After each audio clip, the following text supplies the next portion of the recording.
Hi, welcome back to my YouTube channel Physics Hub. Today, as I have started my channel through dealing you that I will make three kinds of video. First for 11th section, second for 12th section, and third for request. If many students tell me that sir I am facing difficulty in this topic, so I am doing that because I have started complex circuit network and also I have given some videos on RC circuit. You can just open my channel and see the link that I have started RC circuit and only problem part is left. I have discussed every theoretical portion. Okay तो देखो आज जो है हम लोग करने क्या वाले हैं कि 11th का फिजिक्स का टॉपिक का कैसे करें डिस्ट्रीब्यूशन। जैसे कि जब मैंने स्टार्ट किया था चैनल उस समय ही बताया था कि फिजिक्स में एवरी टॉपिक जो है वो इंटरलिंक्ड रहता है। आप अगर सोचोगे कि अगर एक टॉपिक को स्किप कर दे और एक टॉपिक को हम पढ़ ले तो आपको दिक्कत आएगा। दिक्कत यह आएगा कि आप सिर्फ फार्मूला बेस्ड क्वेश्चन ही लगा पाओगे। अगर आप चाहोगे कि यहाँ अच्छे क्वेश्चन कह लो, देखो होता क्या है फिजिक्स में अगर कोई भी प्रॉब्लम बनाते हैं ना तो प्रॉब्लम बनाया कैसे जाता है, प्रॉब्लम 3-4 टॉपिक को मिला के बनाया जाता है ताकि बच्चा सोचे। इसीलिए बोलते हैं ना फिजिक्स जो है सर क्या है ना सिंपल है। आपको अगर लॉजिक जमता है, लॉजिक समझ में आता है तो आपको पढ़ने में अच्छा लगता है। सिंपल है। अगर मान लो मैं फिजिक्स पढ़ता, मुझे भी बहुत डिफिकल्टी होती थी, बट लोग मेरे जो टीचर थे ना मुझे साफ बोलते थे कि बस एक्चुअल चीज़ को देखो कि हो क्या रहा है, पहले अच्छे से क्वेश्चन पढ़ो। तो मैं इस वीडियो को ज़्यादा लंबा नहीं करना चाहता, बट आपको एक बात तो बता रहा हूँ कि फिजिक्स में सभी टॉपिक को लिंक करके पढ़ोगे तो आपको मज़ा आएगा पढ़ने में। क्योंकि जब मैंने बहुत सारे नेशनल ब्रांड में तो काम किया है। मैंने अब तक 2 से 3 नेशनल ब्रांड में काम किया है। तो मुझे पता है ना कितने बच्चे आते हैं मुझसे पूछते हैं कि सर क्या अगर 11 छोड़ दें तो 12 समझ में आएगा। तो मैं बोलता हूँ देखो 12 तुमको 20% जब मैं क्वेश्चन करूँगा ना तब तुम्हें दिक्कत आएगा। अगर थ्योरी करूँगा वहाँ भी दिक्कत आएगा। क्योंकि अगर आपने देखा होगा इलेक्ट्रोस्टैट में आप कितना प्रॉब्लम है। जब भी हम लोग स्टार्ट किए इलेक्ट्रोस्टैट तो पूरा टॉपिक 11 से सिंक हो गया। क्योंकि देखो फोर्स का मैग्नीट्यूड बदल रहा है, वहाँ पे चार्ज पे फोर्स लग रहे हैं और तो बात वही हो रहा है ना। तो आई रियली रिकमेंड कि प्लीज़ 11th अगर पढ़ोगे तो आपको एक क्लियर व्यू मिलेगा कि हाँ हो क्या रहा है मेरे साथ, ये टीचर करना क्या चाह रहा है। ठीक है, क्योंकि देखो मेरा नेशनल ब्रांड में यही एक्सपीरियंस रहा है। और मैं देखो मुझे दुख भी होता है कि अगर जब बच्चे बैठे होते हैं, जब 10 पास होके बच्चे आते हैं ना, ये एक जनरल जो मैं बात बोल रहा हूँ आप लोग बुरा मत मानना। स्कूल में क्या होता है, कैसे पढ़ाते हैं, ये तो खैर मैं इस पे कोई कमेंट करना नहीं चाहता हूँ। आप लोग खुद ही जानते हो कि वहाँ पे बस अगर 9th का बात करूँ तो मैं 9th का भी देखा हूँ। आज मैं एक जनरल टॉपिक पे बात कर रहा हूँ। मैं 9th में भी देखा हूँ तो जो 9th के बच्चे होते हैं उनको टॉपिक रहता है rest and motion, NLM, Newton laws of motion, work power energy. क्योंकि एक बार मैं एक स्कूल प्रोजेक्ट में था, मैं क्लास लेने गया था। मतलब कितने इंस्टीट्यूट वाले जो होते हैं वो अपने फैकल्टी को स्कूल में भेज देते हैं कि आप क्लास लो, देखो कि बच्चे कैसे हैं, एक अलग बैच बनाओ। तो जब मैं गया हुआ था तो मैं देखा कि उनको कुछ नहीं आता है। अगर आप उनको 9th पढ़ा रहे हो तो 9th का एक ऐसा बेस दो उनको 11th में प्रॉब्लम नहीं आए। क्योंकि 9th का जो पूरा बेस है ना वो 11th से जुड़ा हुआ है। आप अगर 9th आपका एक अच्छा रहेगा ना तगड़ा दमदार तो आपको 11th में मजा आएगा। और 10th का कुछ टॉपिक जो है वो 12th में आपको हेल्प करेगा। ठीक है, तो फिजिक्स का बेस क्लास 8 से ही बनना शुरू हो जाता है। बट इस स्कूल में का जो कल्चर है ना वो ऐसा है कि रट्टा मार कल्चर है। फैकल्टी टीचर आया, उसको खुद समझ में नहीं आ रहा है क्या बोल रहा है, आया पढ़ा के निकल गया। ठीक है, उसको क्या है कि चलो भाई अपना काम हो गया, अपना सिलेबस पूरा हो गया, NCERT के क्वेश्चन लगवा दिए। ठीक है, इसलिए आप देखोगे कितने स्कूल के बच्चे NTSC का फॉर्म भी नहीं भरते, उन्हें पता भी नहीं होता कि NTSC क्या होता है। तो प्लीज़ कोई दिक्कत नहीं है, इस चैनल पे आपको हर चीज़ मिलने वाला है, पर देखना अच्छे से। और आपको कोई भी दिक्कत आए तो मैंने अपना शायद कमेंट बॉक्स में आप कर सकते हो कमेंट कि हाँ ये प्रॉब्लम आ रहा है। अब देखो टॉपिक डिस्ट्रीब्यूशन 11th का बात करूँ मैं तो 11th का टॉपिक कैसे चलेगा। 11th में मैंने BMT स्टार्ट कर दिया है। BMT पार्ट नहीं है फिजिक्स का, बट पढ़ने के लिए सबसे एसेंशियल वही है। सबसे पहले मैं वेक्टर एंड स्केलर शुरू करूँगा, वेक्टर्स एंड स्केलर्स। और अब बहुत लोग मुझे बोलेंगे सर ये तो आता ही नहीं है। बोले भाई ये नहीं आता है एग्जाम में, लेकिन क्या तुम बिना इसके कोई सवाल लगा लोगे फिजिक्स के? नहीं कर पाओगे, क्योंकि जो भी तुम सुनते हो ना वो एक फिजिकल क्वांटिटी है, तो उसका पूरा प्रॉपर्टी पता होना चाहिए। वेक्टर स्केलर हो गया, काइनेमेटिक्स हो गया, काइनेमेटिक्स के दो पार्ट होंगे, 1D होंगे एंड 2D होगा। 1D के बारे में तुम क्लास 9th में भी सुने होगे, बस सिर्फ सुने होगे, पढ़े कुछ नहीं होगे। तो 1D हो गया और 2D हो गया, ठीक है। 2D एक नया टर्म आएगा आपके लिए, ठीक है। अब थर्ड बात करते हैं, इससे सवाल बहुत सारे फ्रेम होते हैं। अगर कह लो तो काइनेमेटिक्स से सवाल हर टॉपिक में ही आपको आएगा, क्योंकि ये आपका सोल टॉपिक है ये सब। फिर आपके आ गया Newton laws of motion, Newton laws of motion, जिसमें आपका दो पार्ट होगा, with friction, without friction,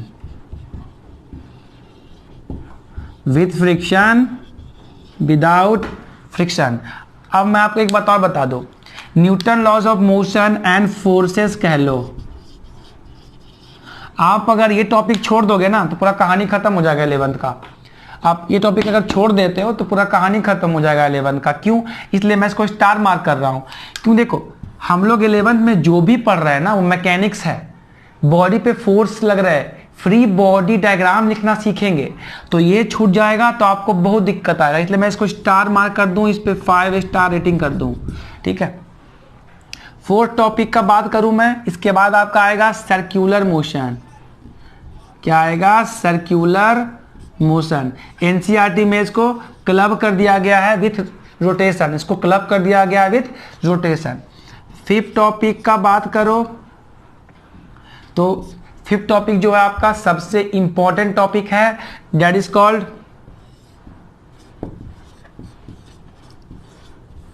centre of mass.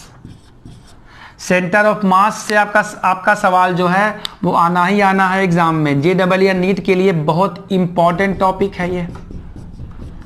Centre of mass is very important topic, क्योंकि आपको ये क्या है, एग्जाम में इसे सवाल आना ही आना है, चाहे आप कोई एग्जाम दे लो, ठीक है ना। और सवाल आएगा भी तो सवाल मर्ज करके आएगा, सवाल मर्ज करके आएगा। So centre of mass is very important. उसके बाद एक सबसे खतरनाक टॉपिक आ रहा है जो खतरनाक बिल्कुल नहीं है, that is called rotation. Rotation, rotational mechanics. Rotational mechanics, और इसको बुक में लिखा रहता है रिजिड बॉडी मैकेनिक्स। ये जो है आप इंडिया में कोई भी एग्जाम दे लो, इंजीनियरिंग का, नीट का, इससे 2 सवाल फिक्स है, इससे 2 सवाल जो है वो फिक्स है।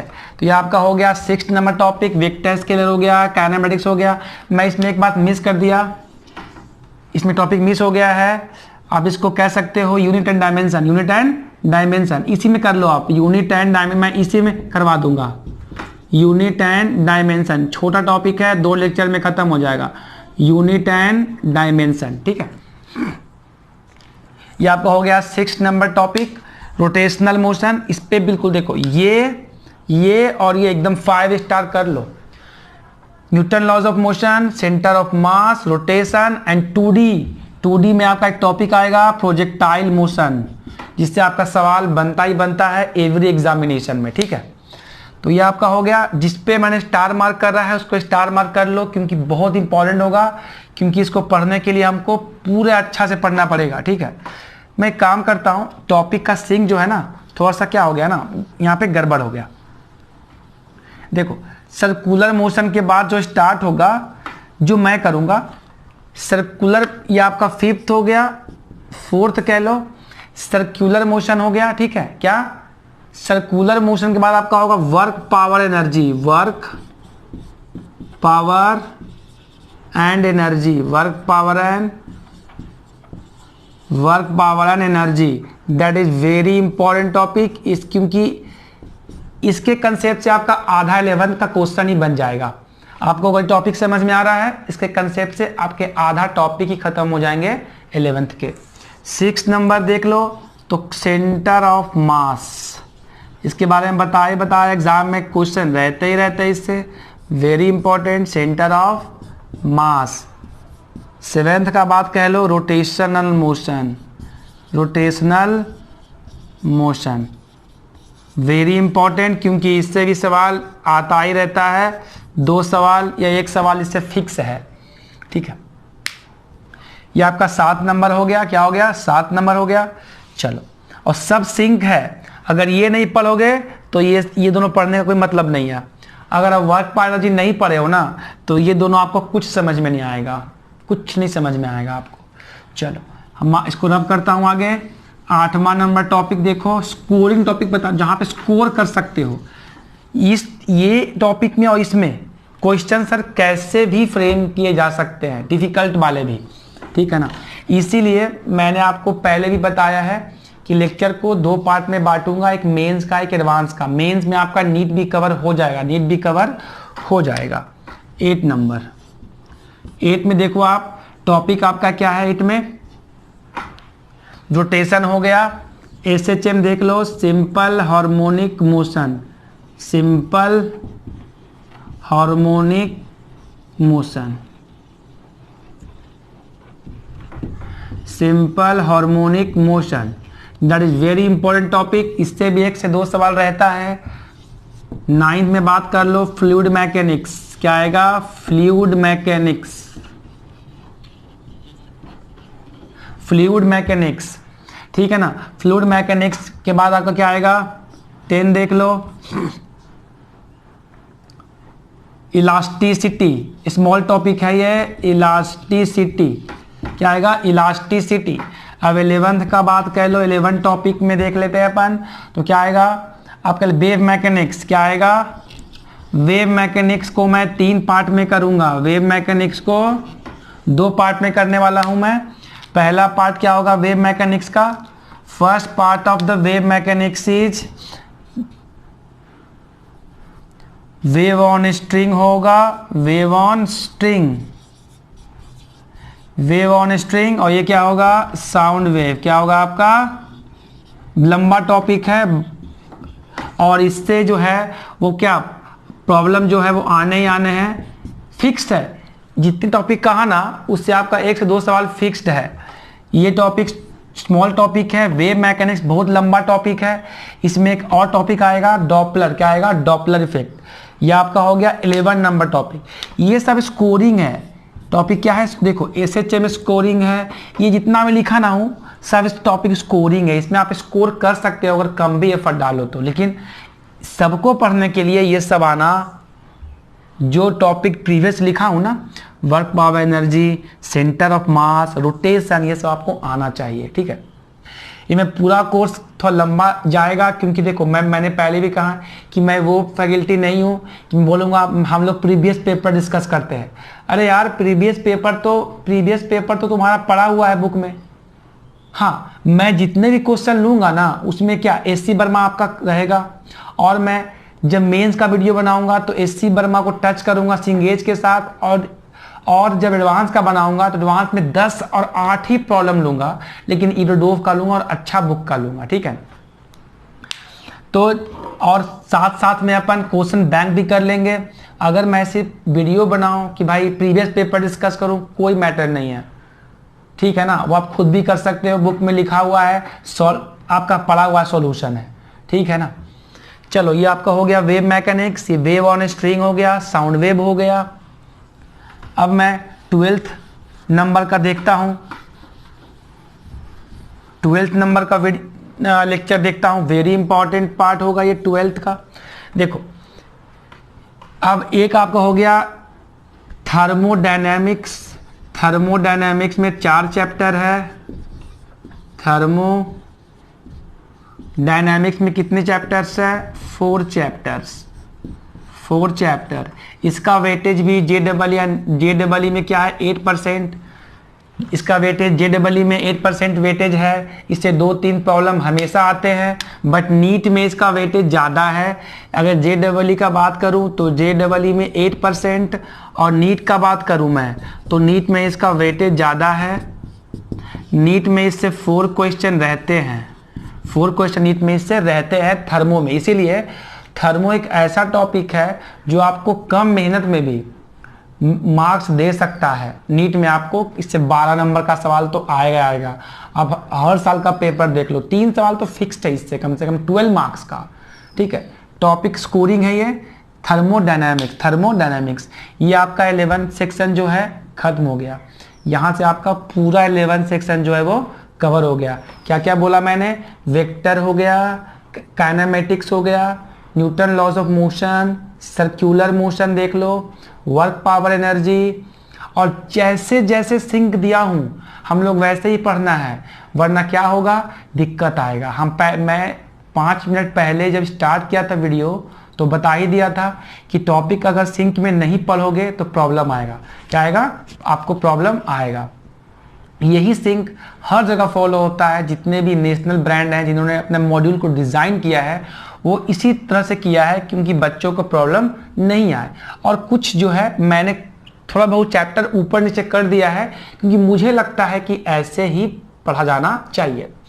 अब देख लो सर, आपको ये देखने में लग रहा है कि 12 चैप्टर है, बट इसके अंदर भी सब टॉपिक्स है। इसमें 4 चैप्टर है।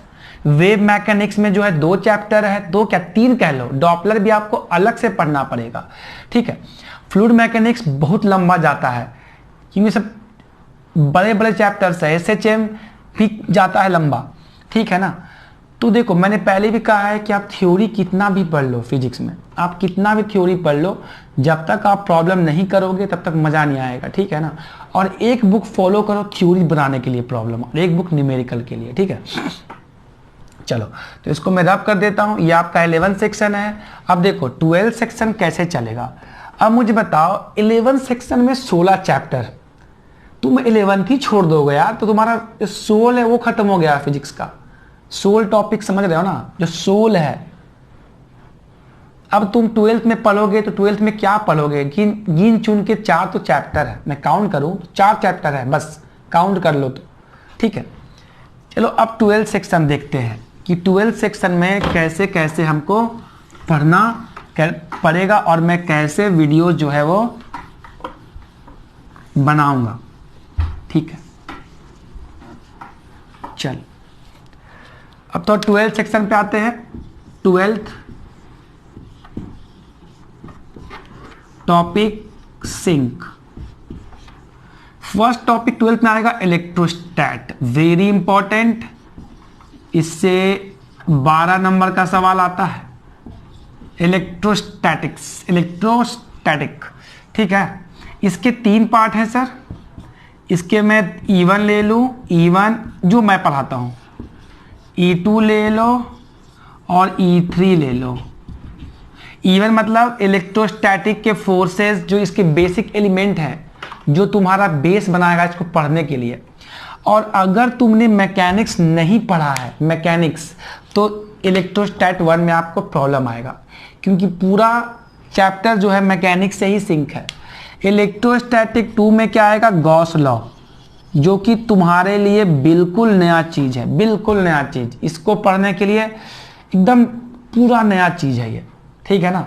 इसको पढ़ने के लिए इसका आना जरूरी है और ये तभी आएगा जब आपको मैकेनिक्स का अच्छा कंसेप्ट आएगा। E3 में मैं रखता हूँ कैपेसिटर। क्या रखता हूँ? कैपेसिटर। कितने लोग इसको 2 पार्ट में बांटते हैं, इलेक्ट्रोस्टैटिक 1, इलेक्ट्रोस्टैटिक 2, बट मैंने किसके 3 कैटेगरी बना डाले हैं, E1, E2, E3। ठीक है, चलो अब इसी का बात करूं। ये आपका हो गया फर्स्ट। सेकेंड देख लो, करंट इलेक्ट्रिसिटी। क्या आएगा? करंट इलेक्ट्रिसिटी बहुत बड़ा चैप्टर है ये।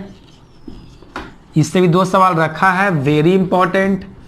इसका बहुत ज़्यादा वेटेज है सर, 5 स्टार रेटिंग है ये भी क्या आपका 5 स्टार है। इसमें टॉपिक इतने ज़्यादा हैं कि लंबा जाता है। ठीक है ना। Current electricity. थर्ड टॉपिक देख लो आप। थर्ड का बात करूँ मैं तो आपका आएगा magnetic effect of current. Magnetic effect of current, और इसको प्यार से क्या बोलते हैं, MEC, MEC, इसको प्यार से क्या बोलते हैं अपन, MEC। ठीक है, अब फोर्थ टॉपिक उठा लो। फोर्थ टॉपिक में क्या आ जाएगा आपका, EMI and AC, very important, इससे भी सवाल आते हैं, इससे भी सवाल आते हैं। EMI and AC, EMI and AC। ठीक है, चलो ये अपना हो गया EMI एंड AC। देखो यही 4 टॉपिक अपना क्या है, 12th में है। जो हम बोलते हैं कि 12th, हम लोग खूब बोलते हैं 12th is very important, very important. अरे भाई इंपॉर्टेंट है, वेरी इंपॉर्टेंट है, बट जब तक 11th नहीं पढ़ोगे ना तो यू डोंट फील कॉन्फिडेंट कि हाँ मुझसे सवाल बन जाएगा, अलग अलग तरह का सवाल बनेगा। ठीक है, तो ये आपका 12th का टॉपिक दिखा दिया मैंने। 4 टॉपिक यहाँ पे आपको दिख रहा होगा। 5वां टॉपिक में करोगे, 5th की बात करो तो 5th में क्या ले लोगे आप, देखो मॉडर्न फिजिक्स, ये पूरा केमिस्ट्री है। मॉडर्न फिजिक्स में हाफ केमिस्ट्री, हाफ क्या लगेगा आपका, फिजिक्स। देखो मॉडर्न फिजिक्स अगर बात करो तो JEE में इसका 9% वेटेज है, JEE में। बट अगर नीट का बात करूं भाई, ये सब टॉपिक क्या हलवा टॉपिक है, क्या है, हलवा टॉपिक, मतलब हलवा खाने के बराबर है। इसमें अगर तुम 10 दिन भी कर दोगे ना मेहनत, 10 से 12 दिन, तुमको ये 12 से 16 नंबर दे के जाएगा। अभी मैं टॉपिक का जो मार्किंग स्कीम है ये नहीं बता रहा हूँ, बट नीट के लिए बहुत इंपॉर्टेंट है ये। नीट में इससे कम से कम चार क्वेश्चन तो आते हैं, 3 to 4 प्रॉब्लम्स आते हैं। ठीक है ना, इसीलिए मॉडर्न फिजिक्स जो है इसका वेटेज है, कितने लोग इसको हल्के में ले लेते हैं कि नहीं, मैंने खुद नहीं पढ़ा था। अगर मुझे कहो इसके अंदर 4 चैप्टर है, एक आपका चैप्टर था न्यूक्लियर डिसइंटीग्रेशन, मैं खुद नहीं पढ़ा था, लगा छोड़ देता हूँ। ठीक है ना, एक आपका टॉपिक और आ गया था सेमीकंडक्टर्स, तो मैं लगा चलो छोड़ देता हूँ, शायद इससे क्वेश्चन नहीं आए। और सर सिंपल क्वेश्चन आ गया थ्योरी बेस्ड, सिंपल क्वेश्चन आ गया थ्योरी बेस्ड। ठीक है ना, तो मेरे कुछ फ्रेंड जो है वो कर लिए बहुत इजीली, और मैं डिफिकल्ट क्वेश्चन में अटका रहा। ठीक है, तो ये आपका हो गया मॉडर्न फिजिक्स हो गया। इसमें एक और टॉपिक आपका आएगा कॉल इलेक्ट्रोमैग्नेटिक वेव। इस बार मेंस में मैंने बहुत जो मैं बच्चे थे उनको मैं कहा था स्टूडेंट्स को कि ये वेव पढ़ के जाना, बट कितने बच्चे ऐसे होते हैं वो अड़ियल होते हैं। उन्हें आप समझा दो कि चलो पढ़ लो तो क्या बोलते, सर हल्का तो है, इजी तो है, नहीं पढ़ेंगे। सवाल आ गया तुमसे नहीं बना। सर मतलब है इजी और हार्ड नहीं होता है, मतलब है कि जिस क्वेश्चन में थ्योरी पढ़ के मैं टिक कर सकता हूं, मतलब 60 सेकेंड से भी कम टाइम लगेगा मुझे, तो मैं उस पर क्यों ना ध्यान दूं भाई, इज वेरी इंपॉर्टेंट। इसीलिए कितने स्टेट में होता है कि टॉपिक को, कितने स्टेट में क्या होता है कि अगर पढ़ा रहे हैं मैकेनिक्स तो 2 साल मैकेनिक्स ही पढ़ाते हैं, कि वो सोचते हैं कि मैं इसमें बाबा हूं तो मैं यही काम करूं। तो प्लीज मैं बोल रहा हूं टॉपिक को हल्के मत लेना, स्कोरिंग टॉपिक है। ठीक है, आपका 6 नंबर टॉपिक, इसमें आपके 3 चैप्टर्स है, क्या है, 3 से 4 चैप्टर्स है। 6th आपका हो गया ऑप्टिक्स। ऑप्टिक्स के 2 पार्ट हैं, ray optics and wave optics. Ray optics and wave optics.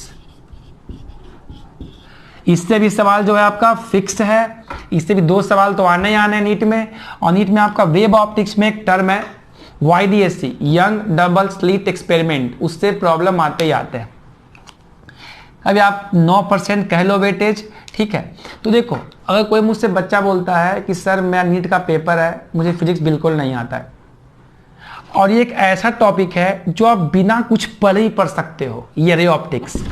आपको अगर फिजिक्स में का पी भी नहीं आता, सपोज आपने पहले 11th पढ़ा ही नहीं और 12th पढ़ा ही नहीं, तो अब रे ऑप्टिक्स पढ़ सकते हो, रे ऑप्टिक्स पढ़ सकते हो, इंडिपेंडेंट टॉपिक है। ठीक है, अब मुझे बहुत बच्चे बोलते हैं सर नीट में क्या हुआ कि मैं फिजिक्स पढ़ा ही नहीं। ठीक है, तो मैं बोलता हूँ देखो अगर अभी भी 1 महीना 2 महीना वर्क कर लोगे ना तो 60 से 70 नंबर आ जाएगा। तो कैसे, तो थर्मो करके जाना है, मॉडर्न करके जाना है और ये ऑप्टिक्स करके जाना है, ठीक है ना। ये सब छोटे छोटे चैप्टर्स हैं, अगर कम टाइम में भी कर लोगे तो अपना काम हो जाएगा, ठीक है।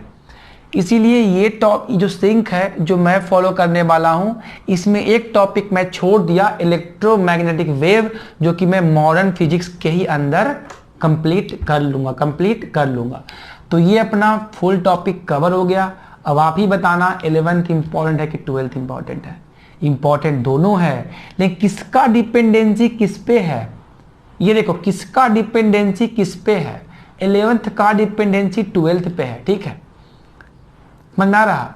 12th समझ में आएगा जब 11th का काम अच्छे से किए रहोगे। तो प्लीज ऐसा मत बोलो कि हम ये छोड़ देंगे वो छोड़ देंगे, छोड़ना कुछ नहीं है। रैंकर वही होता है जो सब करके जाता है, सब करके जाता है और सब अच्छे से करके जाता है, दोनों में डिफरेंस है। मुझे सब आता है बट सब में डाउट है, तो लोचा यहाँ पे होता है, लोचा यहाँ पे होता है, ठीक है। तो प्लीज़ आप इस वीडियो को शेयर करो, चैनल को सब्सक्राइब करो। आपको अगर अच्छा लगता है तो जिस तरह मैं टॉपिक का सिंक दिया, जिस तरह का डिलीवरी है, ठीक है, और कोई भी आपको कमेंट करना है about improvement, anything you want from me, I am always there for your help. If you just to, I have given my contact number also. If you want to send me a problem through WhatsApp, you can send me. If I'll get time, I will must solve this. And after this all